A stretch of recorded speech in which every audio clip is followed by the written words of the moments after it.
I need you to hear me when I say this. There are some of you in this room, and I mean this literally, who have been holding on by a thread, not by faith, not by strength, not by some superpower you found in yourself, but by a thread. And somewhere between the unanswered prayers and the sleepless nights, you started to wonder if God even remembered your name. But can I tell you something? The fact that you're still here is your answer. See, the enemy doesn't fight dead things. He doesn't show up to battlegrounds that don't matter. So if he's been after your peace, your purpose, your joy, your mind, it's because he already knows what God placed inside of you. And he's terrified of what happens when you finally break through. God didn't bring you this far to abandon you in the hallway. He brought you this far because the door is about to open. So if you've been tired, if you've been weary, if you've been asking, how long, Lord, this word is for you. Because God said, hold on, your breakthrough is coming. I want to talk to somebody who has been in a season that doesn't make sense. I want to talk to the person who has been doing everything right, praying, believing, standing on the word, showing up even when they didn't feel like it. And yet nothing seems to be moving. Nothing seems to be shifting. And if you're honest, if you're really honest, there's a part of you that has started to question whether your prayers are even reaching the ceiling, let alone the throne room of God. Because waiting is hard. Nobody tells you how hard the wait actually is. They tell you to trust the process. They tell you that God is in control. They tell you that all things work together for good. And you believe that you do. But belief doesn't always stop the ache. Belief doesn't always quiet the voice in the back of your mind that whispers, what if it never happens? What if this is as good as it gets? What if you've been waiting on something that was never meant for you? And I need you to understand something before we go any further. That voice is not the voice of God. That voice is the voice of a defeated enemy who is using your timeline against you. Because he knows, he already knows, that if you hold on just a little longer, everything is about to change. So his only strategy is to make you let go before the manifestation comes. But here's what God wants you to know today. The wait is not wasted. Not a single day of it, not a single tear of it, not a single night you spent on your knees, not a single morning you woke up and chose to believe again, even though you went to sleep devastated. None of it has been wasted. God is a God of divine economy, and he does not allow his children to go through pain without purpose. See, we have been conditioned to measure growth by what we can see. We look for the promotion, the relationship, the healing, the open door. And when we don't see it, we assume nothing is happening. But that is not how God works. God does some of his greatest work in the invisible. He does some of his most powerful transformation in the private places, in the quiet seasons, in the moments that feel like absolutely nothing is occurring. Think about a seed. When you plant a seed in the ground, you don't see anything for a long time. The ground looks exactly the same as it did the day you planted it. If you didn't know better, you would think nothing was happening. You would think the seed was dead. You would think the soil was wrong, or the timing was off, or something went wrong in the process. But underneath the surface, underneath what the eye can see, that seed is doing exactly what it was created to do. It is pushing through the darkness. It is breaking open. It is reaching for something greater than where it was planted. And the reason you can't see it yet is not because it isn't growing. It's because the growth is happening in the deep places first. And that is what God is doing in you right now. He is doing the deep work. He is building a foundation in you that is strong enough to hold the weight of what he is about to release in your life. Because some of us have been asking God for things that we were not yet rooted enough to carry. Some of us have been praying for breakthroughs that would have broken us if they had come any sooner. And God, in his infinite wisdom and his relentless love for you, said not yet. Not because he doesn't want you to have it, but because he wants you to be able to sustain it. The delay is not a denial. I need somebody to receive that deep in their spirit. The delay is not a denial. It is a development. It is God working on the interior before he shifts the exterior. It is God dealing with the insecurity, the fear, the unhealed wounds, the limiting beliefs. All of the things that would have caused you to self-sabotage the very blessing you've been believing for. He loves you too much to let you walk into your next level, carrying the weight of everything you haven't dealt with yet. And I know that might be hard to hear. I know some of you came here today looking for an encouraging word, and instead you're getting a word that is asking you to look inward. But this is the love of God. This is what it looks like when a father refuses to give his child something that will hurt them. This is what it looks like when God says, I see where you're going, and I need to make sure you're ready before I open that door. Because God is not just interested in getting you to the destination. He is deeply invested in who you become on the journey. The version of you that arrives at the breakthrough is supposed to be different from the version of you that started believing for it. The process is supposed to change you. The waiting is supposed to strip away everything that is not aligned with who God called you to be. And when you come out on the other side, you will look back and you will understand with absolute clarity why it had to happen this way. So I need you to shift your perspective on this season. Stop seeing the wait as punishment. Stop interpreting the silence as rejection. Stop reading the delay as a sign that God has forgotten about you or that you somehow disqualified yourself from his promises. Because none of that is true. What is true is that God sees you. What is true is that he has not forgotten a single word he spoke over your life. What is true is that every promise he made to you is still yes and amen. It has not expired. It has not been revoked. It has not been given to somebody else. You are not behind. You are not too late. You are not the exception to God's faithfulness. You are right on time, in the middle of a process that is producing something in you that cannot be produced any other way. And the character being built in you right now, the resilience being formed in you right now, the depth of faith being developed in you right now. This is the very thing that will sustain everything God is about to do in your life. The wait is not wasted. Every single moment of it is working for you. I want to talk to somebody who is tired of being a target. I want to talk to the person who feels like every time they take one step forward, something comes to push them 3 steps back. Every time they feel like they're getting their footing, something shakes the ground beneath them. Every time they start to see a little light, something comes to dim it. And you've been sitting with this quiet, exhausting question that you're almost afraid to ask out loud. Why me? Why does it always seem like I have more to deal with than everybody else? Why does it feel like I am constantly under attack? And I came to tell you today that the answer to that question is not what you think it is. Because the enemy is not after you because you are weak. He is not after you because you are cursed. He is not after you because God has forgotten about you or removed his hand from your life. He is after you because he already knows what is inside of you, and he is absolutely terrified of the moment you figure it out too. Pressure is proof of purpose. Let that settle in your spirit for a moment. The very fact that you have been under so much pressure, the very fact that hell has been so aggressive in your direction, is not a sign that something is wrong with you. It is a sign that something is so profoundly right with you that the enemy cannot afford to leave you alone. He cannot afford to let you walk in peace. He cannot afford to let you rest in confidence, because a person who knows their purpose and walks in it without apology is one of the most dangerous things on this earth to the kingdom of darkness. See, the enemy is not random in his assignments.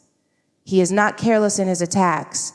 He is a strategic being who studies your life, your gifts, your calling, your lineage, and he targets the things that have the most potential to disrupt his agenda. So when you look at your life and you see warfare, when you look at your life and you see resistance, When you look at your life and you see opposition coming from every direction, that is not evidence of God's absence. That is evidence of your assignment's significance. Think about it this way. Nobody sends an army to protect an empty field. Nobody deploys soldiers to guard something that has no value. The level of opposition you face is directly connected to the level of impact you carry. And the enemy, who has been around long enough to recognize potential even when you can't see it in yourself, has looked at your life, looked at what God placed inside of you, looked at the people you are going to reach and the lives you are going to change and the kingdom work you are going to do. And he made a decision that he was going to do everything in his power to stop you before you ever get started. But here is what he miscalculated. Here is where his strategy always falls apart. He forgot who your father is. He forgot that the same God who called you is the same God who covers you. He forgot that no weapon formed against you shall prosper. And that is not a suggestion. That is not a maybe. That is a covenant promise from the mouth of God himself. And a covenant, keeping God, does not make promises he does not intend to fulfill. I need you to stop being ashamed of your struggle. I need you to stop apologizing for the warfare in your life, like it means something is wrong with you spiritually. I need you to stop looking at other people's seemingly peaceful seasons and wondering why your life feels like a battlefield. Because what you don't know is that God trusts you with this fight. He would not allow the pressure if he did not know you had the capacity to withstand it. He would not permit the attack if he had not already equipped you with everything you need to come out of it standing. And can I be honest with you? Some of the greatest people God ever used were the most attacked people you will ever read about. Joseph was attacked by his own family, thrown into a pit, sold into slavery, falsely accused and thrown into prison. And every single one of those attacks was just repositioning him for the palace. David was hunted by the very king who was supposed to protect him, spent years running and hiding in caves. And every one of those seasons was developing the warrior, king that Israel needed. Paul was beaten, shipwrecked, imprisoned, rejected. And every one of those moments was producing the depth of revelation that would change the trajectory of the entire church. The attack didn't disqualify them. The pressure didn't break them. It built them. It refined them. It produced in them a resilience and a depth and a dependency on God that could not have been developed any other way. And what the enemy meant for their destruction, God used for their development. And that is exactly what he is doing in your life right now. Every situation the enemy designed to take you out, God has already rerouted for your development. Every lie the enemy whispered to make you feel small, God is using to drive you deeper into the truth of his word. Every door the enemy slammed in your face, God is using to redirect you to the door that was actually built for you. Because our God is so sovereign, so intentional, so absolutely in control that he does not allow anything to touch his children without first filtering it through his purpose. So the next time the pressure comes, and it will come, I need you to refuse to interpret it as abandonment. I need you to refuse to read it as punishment. I need you to look that pressure in the face and remind yourself that you are being attacked because you are anointed. You are being targeted because you are a threat. You are under pressure because there is something inside of you that the kingdom of darkness cannot afford to let walk free. The enemy's aggression toward your life is an involuntary confession. It is him admitting without meaning to that what God placed inside of you is real, it is powerful, and it is worth fighting for. And if he thinks it's worth fighting against, then surely you should believe it is worth fighting for. You are not a victim of the pressure. You are being validated by it. I want to talk to somebody who is exhausted. And I don't mean the kind of exhausted that a good night's sleep can fix. I mean the kind of exhausted that lives in your bones. The kind of exhausted that follows you into the morning, even after you've rested. the kind of exhausted that comes from carrying something heavy for so long that you've almost forgotten what it feels like to put it down.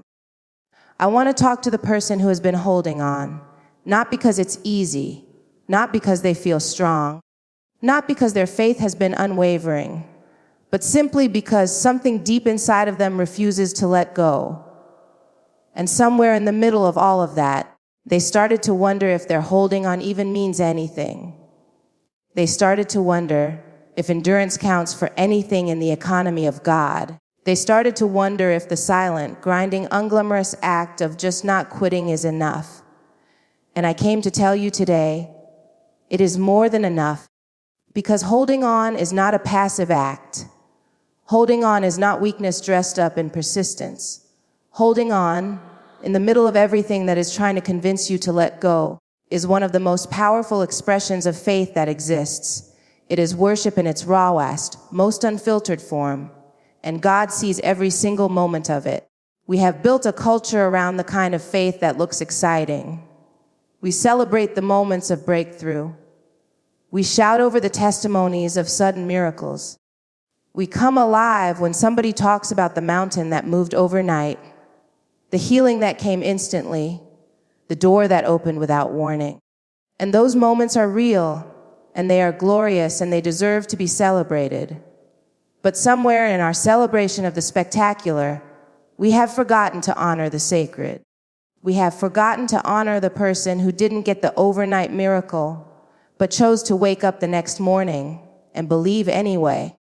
We have forgotten to honor the faith that doesn't look like fire. The faith that looks like a person quietly, stubbornly, relentlessly refusing to give up on what God said, because that kind of faith, the holding on kind, the enduring kind that keeps showing up, even when nothing is changing kind, that is the faith that moves mountains. Not just the faith that shouts, but the faith that stands. Not just the faith that leaps, but the faith that stays. There is something about a believer who has been through the fire and is still standing in the same spot God told them to stand, still trusting, still believing, still holding the promise even when the promise looks impossible, that gets heaven's attention in a way that nothing else can. Hebrews 11 is called the Hall of Faith, and what strikes me every time I read it is that most of the people listed in that chapter never saw the fullness of what they were believing for in their lifetime. They held on. They endured. They kept their grip on the promise, even when the promise hadn't shown up yet. And God didn't call that foolishness. He didn't call that denial. He looked at their endurance and he called it faith. He looked at their holding on and he said, that is what I was looking for. That is what pleases me. So I need you to understand that your endurance is a spiritual act. Every morning you wake up and choose to trust God in a season that gives you every reason not to. That is worship. Every time you open your mouth and declare his goodness when your circumstances are screaming the opposite. That is worship. Every time you walk into the house of God carrying the full weight of an unanswered prayer and you lift your hands anyway. That is worship. Every time you choose hope over despair, every time you choose faith over fear, every time you choose to hold on instead of letting go, you are offering God something that costs you something. And worship that costs you nothing is not the kind of worship that transforms you. And I want to talk about something that nobody really wants to address. I want to talk about what holding on actually feels like from the inside. Because from the outside, endurance can look noble. It can look strong. It can look like somebody who has it all together spiritually. But from the inside, endurance often feels like barely surviving. It feels like waking up in the morning and having to convince yourself all over again that God is still good. It feels like reading the same scriptures you've read 100 times and needing them to mean something today in a way they haven't before. It feels like praying the same prayer you've prayed for months or years and choosing to believe that God is still listening, even when the silence feels deafening. And that is okay. That is not a lack of faith. That is what real faith looks like when it is being tested. because faith was never meant to be comfortable. Faith, by its very definition, is the substance of things hoped for and the evidence of things not seen. It is not faith if you can already see it. It is not trust if there is nothing to risk. The tension that you feel in the holding on, that ache, that wrestling, that daily decision to believe in spite of, that is the exact environment in which God does his most intimate work in the hearts of his people. He meets you in the wrestling. He shows up in the tension. He is present in the holding on in ways that he simply cannot be present in the easy seasons. Because it is in the difficult places, in the places where you have nothing left to stand on but his word, that you discover who he actually is to you. Not who he is in theory, not who he is in a sermon, but who he is to you personally, intimately, in the middle of the night when nobody else is around and all you have is his presence. And that revelation, the revelation of God that you gain in the holding on season, that is something that cannot be taken from you. It becomes the foundation of everything else he builds in your life. It becomes the testimony that breathes life into someone else who is in their own holding on season. It becomes the unshakable knowing that regardless of what comes next, you have evidence, personal, lived, undeniable evidence that God is faithful. So I need you to stop minimizing what you are doing right now. I need you to stop looking at your endurance like it is the lesser version of faith. I need you to stop feeling embarrassed that your breakthrough hasn't come yet, like somehow that reflects a deficiency in your belief. Because the truth is, the person who holds on through the wilderness is being shaped into something that the person who never entered the wilderness could never become. The depth that is being formed in you right now, the intimacy with God that is being cultivated in you right now, the unshakable character that is being built in you right now, none of it could have been produced without the holding on. Your endurance is not the absence of breakthrough. It is the preparation for it. Your holding on is not you falling behind. It is you being forged. And every single day that you choose to keep your grip on the promise, every single day that you refuse to let go of what God said, you are not just surviving the season, you are becoming someone who is fully ready to steward everything that is about to break open in your life. Holding on is not your last resort. It is your most powerful act of worship. I want to talk to somebody who has been standing in front of a closed door. And I don't mean that metaphorically. I mean you have been standing and waiting and knocking and believing and declaring and praying and fasting and doing everything you know how to do in the Spirit. And that door has not moved. It has not cracked. It has not even rattled. And the longer you stand in front of it, the more you start to feel something that you don't want to admit you feel. You start to feel foolish. You start to feel like maybe you misheard God. Maybe you misread the signs. Maybe you got so caught up in what you wanted that you convinced yourself it was what God promised. And now here you are, standing in front of something that will not open, wondering if you have been wrong this entire time. But I need you to hear this before you take one step away from where God told you to stand. A closed door is not always a denied prayer. Sometimes a closed door is the most loving, most strategic, most divinely orchestrated thing that God can do for you in a season. Sometimes God closes a door not because he is withholding something good from you, but because he is protecting you from something that would have looked good, but cost you everything. And sometimes, and this is the part that requires the most faith, he closes one door because he is redirecting you to the door that was actually built with your name on it. We have to stop reading closed doors as conclusions. We have to stop allowing the closing of one chapter to convince us that the entire story is over, because God is not a one-door God. He is not limited by the opportunities that didn't work out, the relationships that ended, the plans that fell apart, the doors that shut in your face before you even had a chance to walk through them. He is the God who makes a way where there is no way. He is the God who opens doors that no man can shut and shuts doors that no man can open. And if he shut the door you were standing in front of, it was not a mistake. It was a message. And I know that is hard to receive when you are in the middle of it. I know that when the door closes, it doesn't feel like a divine redirect. It feels like rejection. It feels like loss. It feels like confusion. It feels like standing in a hallway with no map and no light and no clear indication of which direction to go next. And grief is real in those moments. The disappointment is real. I am not going to stand here and tell you that you shouldn't feel the weight of a door that closed on something you believed in deeply. You are allowed to feel that. God is not asking you to pretend the pain isn't real, but what he is asking you to do, what he is inviting you into, is a deeper level of trust.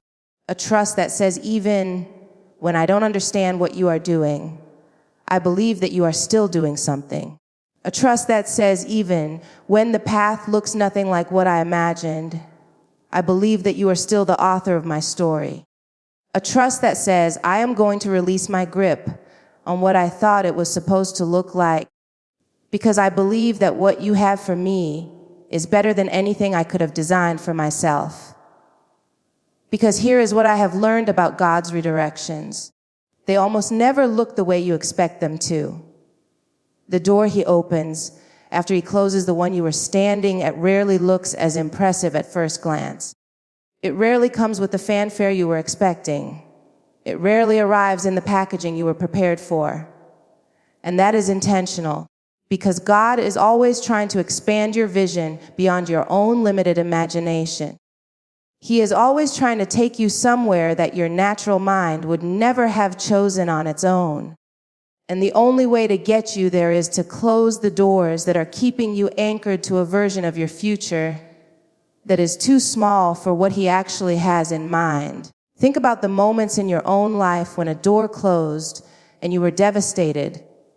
And then months or years later, you looked back and you understood. You looked back and you saw with absolute clarity why that relationship didn't work out, why you didn't get that job, why that opportunity fell through, why that season ended the way it did. And in that looking back, you didn't see abandonment. You saw protection. You saw redirection. You saw a God who loved you too much to let you settle for something that would have kept you from where he was trying to take you. That same God who was faithful in your past is the same God who is orchestrating your present. He has not changed his methods. He has not changed his character. He has not suddenly stopped being intentional about the details of your life. Every closed door in this season is still passing through the same hands that have always been working things together for your good. And that means nothing, not one single thing, that has closed in your life has been outside of his awareness or beyond his ability to redeem. I want to talk about the in-between for a moment, because the redirection doesn't always come immediately after the closed door. Sometimes there is a hallway. Sometimes there is a period of uncertainty between the door that closed and the door that is about to open. And that hallway is one of the most disorienting places a believer can find themselves. It is the place where you are no longer where you were, but you haven't yet arrived where you are going. It is the place where your old identity doesn't quite fit anymore, but your new one hasn't fully taken shape yet. It is the place where God is asking you to walk by faith in its purest, most stripped down form, with no visible destination, no tangible evidence, nothing but his voice and his word in the quiet, persistent conviction that he is still leading you somewhere. And that hallway is not wasted space. That hallway is holy ground. Because it is in the end between that God does some of his most precise work in the human heart. It is where he deals with the attachments that would have followed you into the next season and complicated what he was trying to build. It is where he recalibrates your desires to align with his purposes. It is where he shifts your perspective from what you lost to what he is preparing. And when you finally arrive at the door he has been leading you toward all along, You will walk through it as a different person than the one who was standing at the door that closed. More rooted, more clear, more aligned, more ready. God's timing is not operating on your calendar. It is not responding to your deadline or your 5-year plan or the timeline you drew up in your journal. It is moving according to a wisdom that sees the end from the beginning, that knows not just where you are, but where you need to be and what needs to happen in you before you get there. And a God who operates with that level of precision and that depth of knowledge about your life cannot be making a mistake when he closes a door in your face. What feels like a closed door is a divine conversation. It is God saying, I see where you are trying to go, and I need you to trust me enough to follow me somewhere better.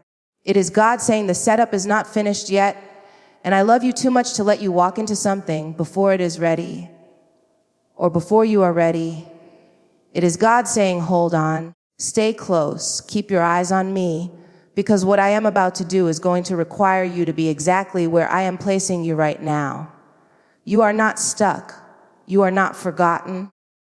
You are not the exception to his faithfulness.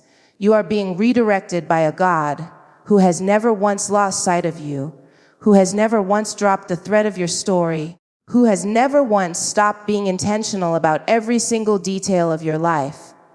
The closed door is not the end of your story. It is the setup for your next chapter. I want to talk to somebody who has been fighting. And I mean really fighting. Not just the kind of fighting that looks strong from the outside, but the kind of fighting that happens in the dark, in the private places, in the moments when nobody is watching and nobody is cheering you on, and all you have is the war that is raging inside of you between what you see and what you believe.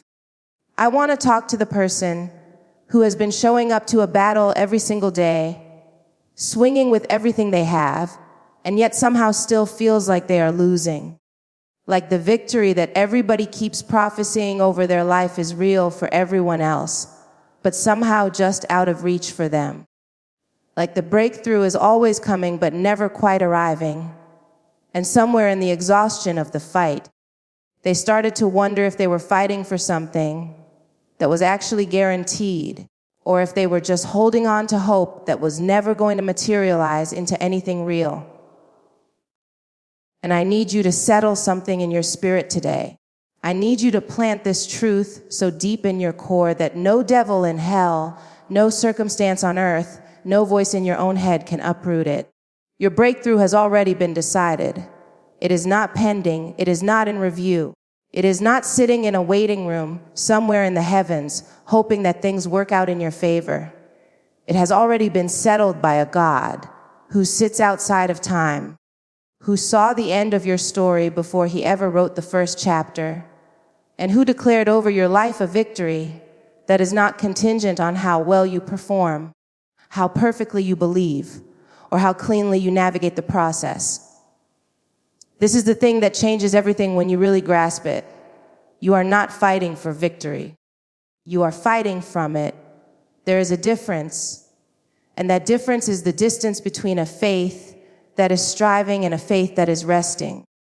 A faith that is striving is always anxious, always working to earn something that it isn't sure it deserves, always one bad day away from complete collapse. But a faith that is resting, a faith that understands that the outcome has already been secured by the one who cannot lie and cannot fail. That kind of faith walks differently. It stands differently, it prays differently, it endures differently, because it is not white, knuckling its way toward an uncertain outcome.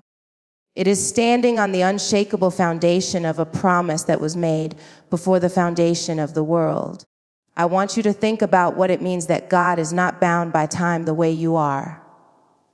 You are living this story from the inside, from the middle, from the place where you can only see what is directly in front of you. But God is not reading your story from the middle. He is reading it from the end, and from where he stands, from the vantage point of eternity.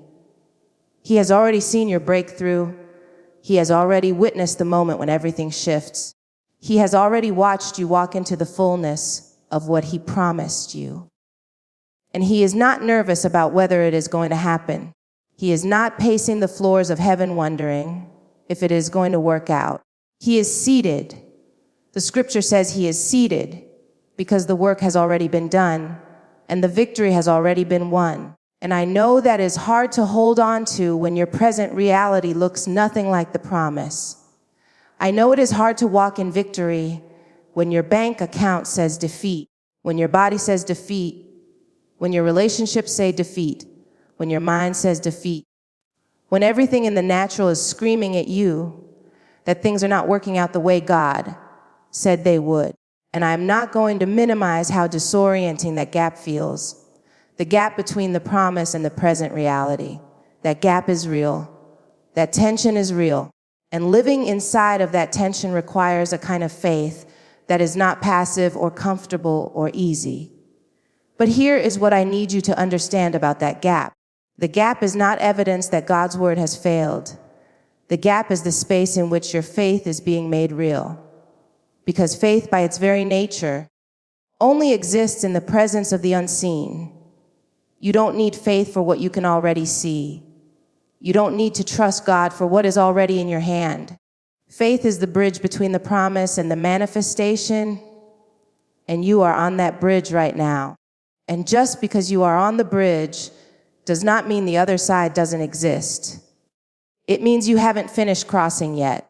The enemy's entire strategy in this season is to get you to step off the bridge before you reach the other side. He wants to use the length of the journey to convince you that the destination isn't real. He wants to use the silence of the waiting to convince you that God has stopped speaking. He wants to use the weight of the warfare to convince you that you are losing a battle that has, in fact, already been won. And if he can get you to drop the promise before the manifestation comes, he doesn't have to do anything else. Your own discouragement will do the work for him. So I need you to pick up the promise again. I need you to pick it back up, even if your hands are shaking, even if your voice breaks when you declare it, even if you have to say it through tears, even if you have to say it when you don't feel it. Because the power of the promise is not dependent on the steadiness of your emotions. It is dependent on the faithfulness of the one who made it. And he is faithful. Not sometimes, not when conditions are right, not when you have earned it, but always, completely, without exception, faithful. I want to talk about what it means to fight from victory instead of for it. When you fight for victory, every setback feels catastrophic. Every delay feels like a defeat. Every closed door feels like proof that you were wrong, because you are fighting toward an outcome that you are not sure is going to happen. And so everything that contradicts that outcome feels like a threat to the entire foundation of your faith. But when you fight from victory, when you are anchored in the knowledge that the outcome is already decided, setbacks don't have the same power over you. Delays don't read the same way. Closed doors don't shake you the same way. Because you are not fighting to secure something uncertain. You are simply enforcing something that has already been established. This is why Paul could write from prison and call it joy. This is why David could be in a cave, hunted and surrounded by enemies, and write psalms of praise. This is why Shadrach, Meshach, and Abednego could stand in front of a furnace and tell the king that their God was able to deliver them. But even if he didn't, they still would not bow. That was not reckless optimism. That was not denial of their circumstances. That was three men who were so anchored in the character and the faithfulness and the sovereignty of their God that the threat in front of them simply could not compete with the truth they were standing on. And that is the posture God is calling you into right now. Not a posture of pretending everything is fine. Not a posture of denying the reality of what you are facing, but a posture of standing in the middle of your reality and declaring that your reality is not the final word, that your circumstances are not the author of your story, that the God who promised you is bigger than everything that is trying to convince you otherwise, and that the breakthrough you have been believing for praying for, holding on for, crying out for. It has already been decided. It is already done in the realm of the Spirit.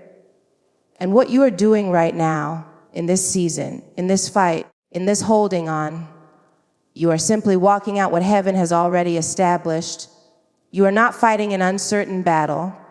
You are not hoping for a maybe. You are not standing on a promise that has an expiration date or a fine print clause that you might have missed.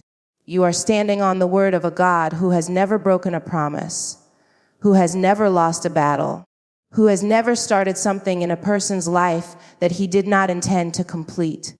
And he started something in you. He planted something in you. He spoke something over you that did not return void.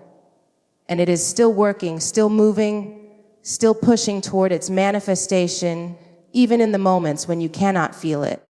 Your breakthrough is not coming because you finally did enough to deserve it. It is coming because God said so. And what God says does not bend to circumstances, does not bow to opposition, does not shrink in the face of delay. It stands immovable, unshakable, eternal, until every single word he spoke over your life comes to pass. You are not fighting for the victory. You are already standing in it. So I need to bring this all the way home, because we started this journey together talking about a word that God spoke. And that word was simple, it was clear, it was direct. He said, hold on. And I know that when you walked in here today, some of you were barely holding on. Some of you came in here running on empty, came in here with a smile on your face that was covering a weight that nobody in this room fully knows about. Came in here still carrying the residue of a week, a month, a year, maybe even a decade of waiting and fighting and enduring and wondering if any of it was ever going to amount to anything. And I need you to leave here knowing that it is. Everything we walked through today was not just information. It was not just good preaching points for you to write in the margins of your notes and forget about by Tuesday. It was a word that God specifically designed for the specific season you are standing in right now. He knew you were going to be in this room. He knew you were going to be carrying what you are carrying. He knew exactly what you needed to hear. And he loved you enough to make sure you heard it. The wait is not wasted. Every single day you have been in the process. God has been doing something in you that could not have been done any other way. And I know it hasn't been comfortable. I know it hasn't been clean. I know there have been moments where you questioned everything. Your faith, your calling, your sanity, even the goodness of God. And I need you to know that God was not offended by your questions. He was not surprised by your struggle. He was with you in every single moment of it, closer than you realized, working in ways that your natural eyes could not yet see. The pressure you have been under is not punishment. It is proof. Proof that there is something inside of you that the enemy considers a threat. Proof that your assignment is significant enough to attract opposition. Proof that God has placed something in you that is so powerful, so purposeful, so dangerous to the kingdom of darkness that hell itself has had to mobilize against you. And if that doesn't tell you something about who you are and what you carry, I don't know what will. Your holding on has been worship. Every morning you woke up and chose to believe again. That was an offering. Every time you opened your mouth and declared the goodness of God, when your circumstances were telling a completely different story, that was an offering. Every tear you cried in the secret place, every prayer you prayed when you didn't even have the words, every moment you chose faith over fear, hope over despair, trust over panic, God received every single one of those as an act of worship. And he does not forget the worship of his children. The doors that closed were not accidents. They were not evidence of your failure or God's absence. They were redirections from a Father who loves you too much to let you settle, too much to let you plant yourself in soil that was never designed to sustain the seed he placed inside of you. And the door that is coming, the one he has been preparing, the one that has your name written all over it, It is going to make sense of every door that didn't open. It is going to redeem every disappointment. It is going to be so clearly, so undeniably God that you will not be able to take credit for it even if you tried. And your breakthrough, oh, I need you to hear this. Your breakthrough is not a maybe. It is not a possibility.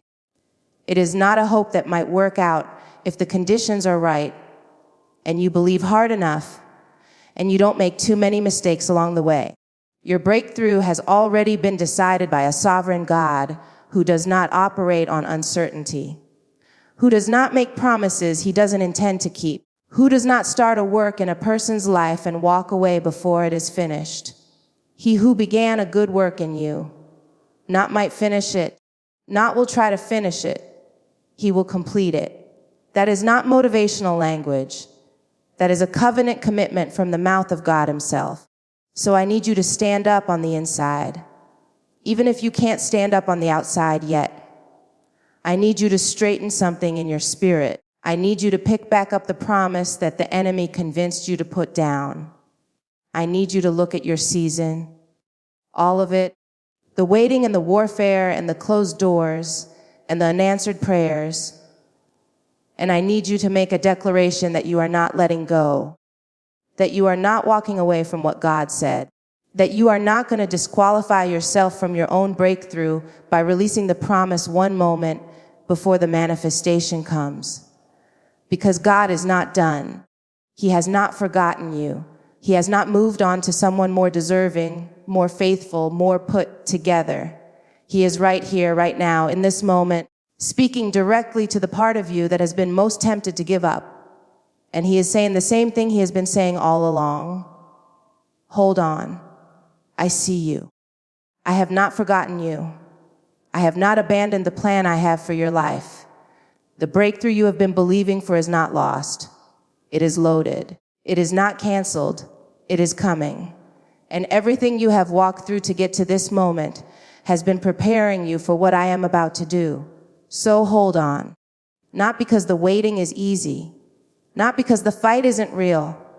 Not because you have it all figured out, but because the God who spoke it is faithful.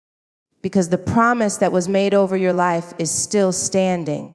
Because the breakthrough that has your name on it has always had your name on it, and it is closer than it has ever been. Hold on, your God has not changed. Your promise has not expired, and your breakthrough, it is coming.